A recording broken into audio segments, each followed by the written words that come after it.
Hello and welcome. This is Ancient Saiyan, bringing you stories from the Dragon Ball multiverse. Today we have, What if Vegeta was sent to Earth instead of Kakarot? Part 3. Vegeta arrives at Kame House and is surprised to see Grandpa Gohan there. What are you doing here? He's here for the same reason as you, Vegeta. Training. Vegeta is excited, but then remembers he hasn't eaten in a while. Help yourself to the fridge. You're about to learn about Saiyan appetite. Vegeta devours everything in the fridge and is ready to begin his training, but they are interrupted by a bald young boy. My name's Krillin, sir, and I've come here seeking your training. Another one? Fine. If you can find me a pretty woman, I'll train you too. Krillin accepts, and Gohan asks Vegeta to help him. Vegeta reluctantly agrees. This is pointless. Vegeta flies off, carrying Krillin. A while later, the boys hear a lady scream. They rush to help. When they arrive, they see a scared woman surrounded by armed policemen. Vegeta defeats these policemen with ease. Thank you, my name's Launch. Launch agrees to meet Master Roshi, so Vegeta carries her and Krillin back to Kame House. Master Roshi is stunned when he sees Launch. Oh my! But introductions are barely made when she sneezes and transforms into her hyper-violent alter ego. So you think you can just kidnap me? The now blonde Blanche starts firing a machine gun at everyone. But luckily she sneezes again and returns to her normal state. Later on, Vegeta and Krillin are standing in front of Master Roshi, who is putting them through a series of tests to assess their strength and endurance. Alright, let's see what you've got. First up, I want you to run around the island 10 times as fast as you can. Vegeta takes off in a blur, leaving Krillin behind in the dust. I've got a lot of catching up to do. As they continue the test, it becomes clear that Vegeta is far beyond even Master Roshi's level. But he stays determined, hoping to learn new techniques and ways to channel his power. Later that night, Vegeta, Master Roshi, and Grandpa Gohan are training outside, while Launch and Krillin are asleep. The next morning, Master Roshi packs Kame House into a capsule and informs everyone that he's going to move to a bigger island to continue their training. When they arrive, Master Roshi hands each of the boys several trays of milk. Alright boys, today's task is to deliver milk to every house on the island. Vegeta and Krillin nod and set off, carrying the milk. A few hours later, the boys are sweating and breathing heavily. Why do we have to do this every day? It's all part of the training. Endure it. A few hours later, Vegeta and Krillin are now plowing fields with their bare hands, sweat pouring down their faces. Keep it up, boys. You're doing great. Later that night, everyone sits around the dinner table. This takes me back to my youth. Plowing fields and delivering milk every day. Oh, those were the days. You old folks sure know how to have fun. I hope this training pays off soon. That night, Vegeta, Master Roshi, and Grandpa Gohan are sparring once again. Take this. Good move, but not good enough. You've still got a lot to learn, Vegeta.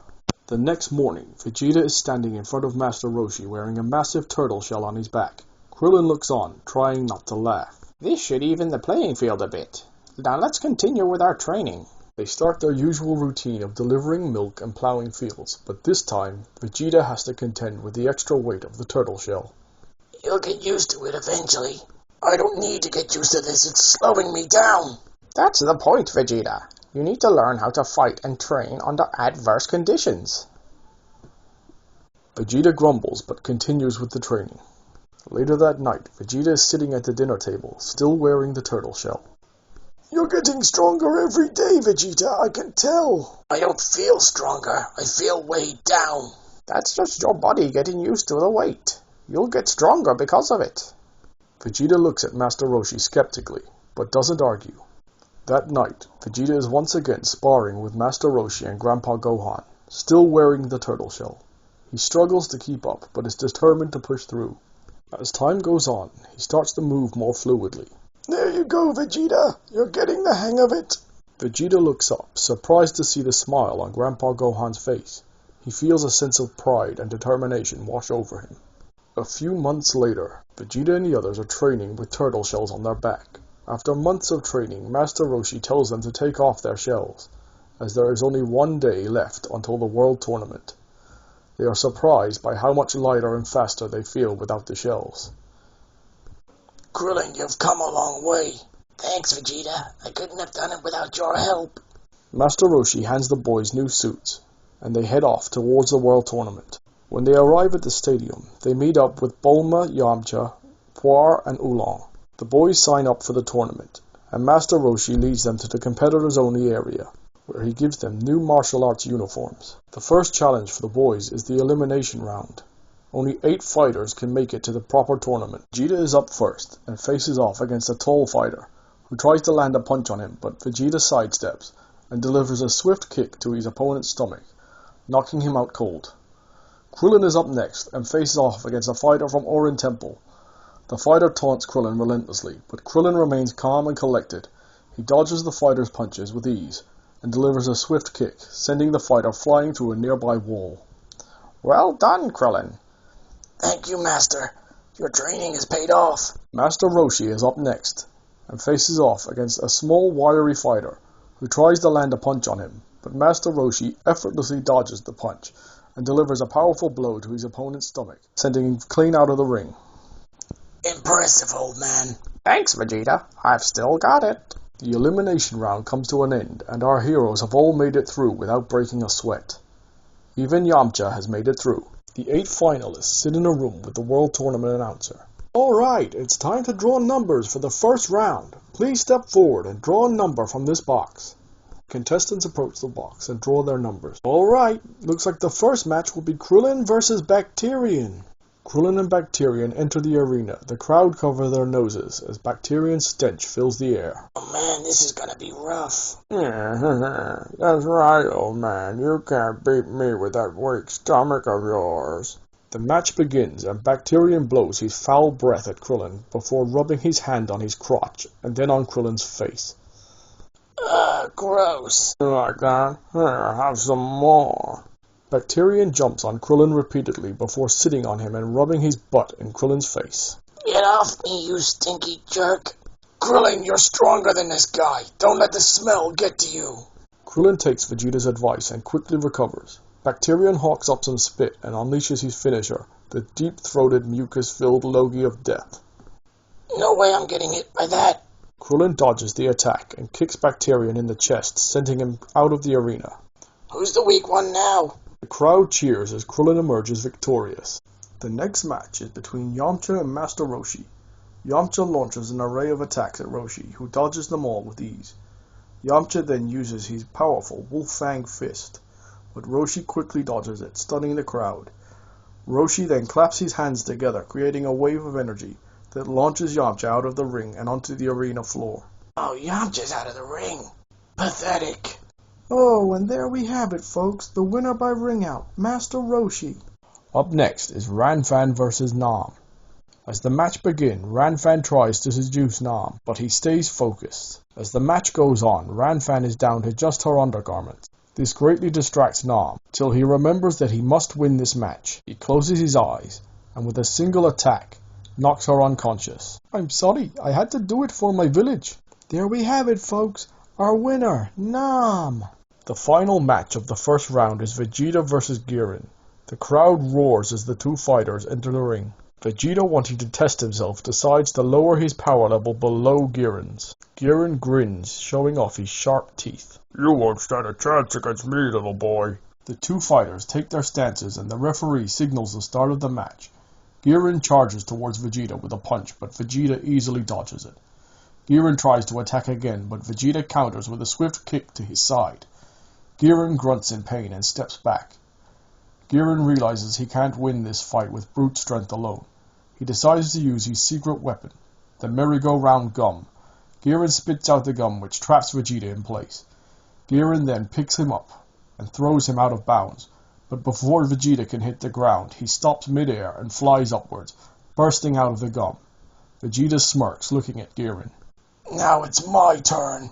Girin charges at Vegeta again, but before he can land a punch, Vegeta disappears. Girin suddenly feels a fist in his gut and he falls to the ground. Whoa, I didn't see what happened there, folks, but it looks like Vegeta's the winner. Vegeta turns to look at Bulma in the crowd, who's cheering for him loudly. That was too easy. Vegeta walks backstage, leaving Girin lying on the ground. The next day, Krillin stands nervously in the ring as he awaits his opponent.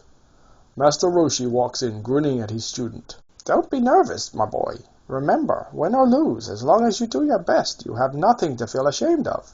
Krillin nods and takes a deep breath before charging at Master Roshi. The two fighters engage in a fierce battle, trading blows and dodging attacks. Krillin fires a Kamehameha, but Master Roshi counters with one of his own. The two energy blasts collide, creating a massive explosion. When the dust settles, both fighters stand their ground unfazed. Krillin charges at Master Roshi again, but he dodges using the after image technique. Master Roshi then chops Krillin in the back of his neck, knocking him out and winning the match. Master Roshi walks over to Krillin and helps him up. Great match, Krillin. You fought with everything you had. Krillin bows to his master before leaving the ring. Vegeta approaches Krillin and pats him on the back. You did well. Don't be ashamed. You gave it your all like a true warrior. Krillin nods, feeling a sense of pride in his performance. Nam and Vegeta stand in the ring, ready to begin their match. Nam looks nervous but determined, while Vegeta appears confident and ready for battle. I hope you're ready to face the Prince of all Saiyans. I am. I must win for my village. I won't make any promises, but I'll try not to hurt you too badly. Nam attacks Vegeta with all he's got, but Vegeta takes the hits without flinching.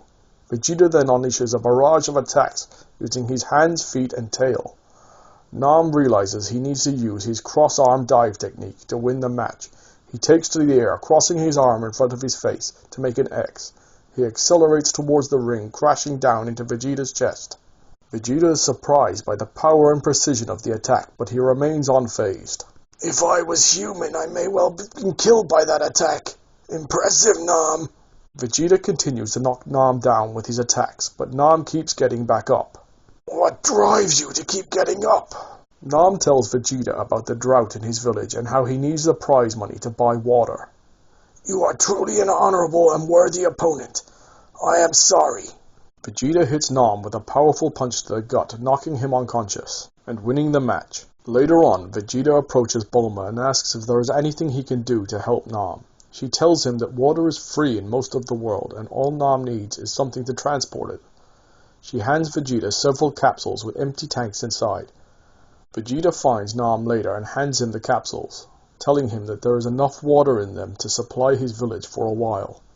In these small capsules? They were invented by my friend's family. Trust me. Nam thanks Vegeta and smiles, grateful for his kindness. Thank you for the fight, Nam. You showed me the heart of a true warrior. It's time for the final, and Vegeta and Master Roshi stand across the ring from each other, grinning. The announcer signals the start of the fight, and both fighters move towards each other in a blur, clashing repeatedly. Not bad, Vegeta. Vegeta smirks and charges at Master Roshi again. This time, Master Roshi fires a Kamehameha at him, but Vegeta lets it hit him without a scratch. What? How did you? Don't underestimate me, old man.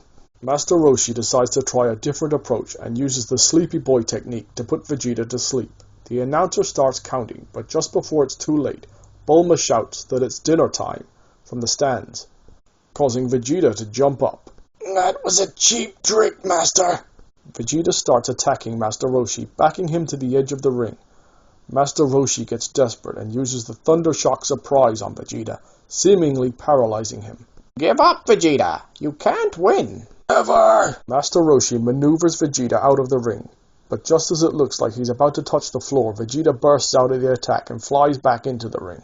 I'm impressed, old man. You still have a lot of tricks you hid from me. A few. Master Roshi bulks up into his max power form and charges a full power Kamehameha. Vegeta responds with a Gallic gun this time. The two beams clash in a flash of purple and blue. When the dust settles, Master Roshi is lying on the ground, completely exhausted. I win. Rather than enjoying the adulation of the crowd, Vegeta walks over, picks up Master Roshi and carries him backstage where he can rest. Later on, the whole gang are standing together, discussing what they should do next. I think I'll return with Master Roshi and train some more. That sounds like a good idea, Krillin. Maybe we can catch up with Vegeta one day. Yamcha and I are heading back to West City. I'm going to search for Grandpa Gohan's 4-star Dragon Ball. That's very thoughtful of you, Vegeta. Gohan gives Vegeta his power pole to help him on his journey. Everyone says their goodbyes and goes their separate ways. That's all we have time for today. If you enjoyed this content, please like, share, comment and subscribe. I am Ancient Saiyan. Have a good day.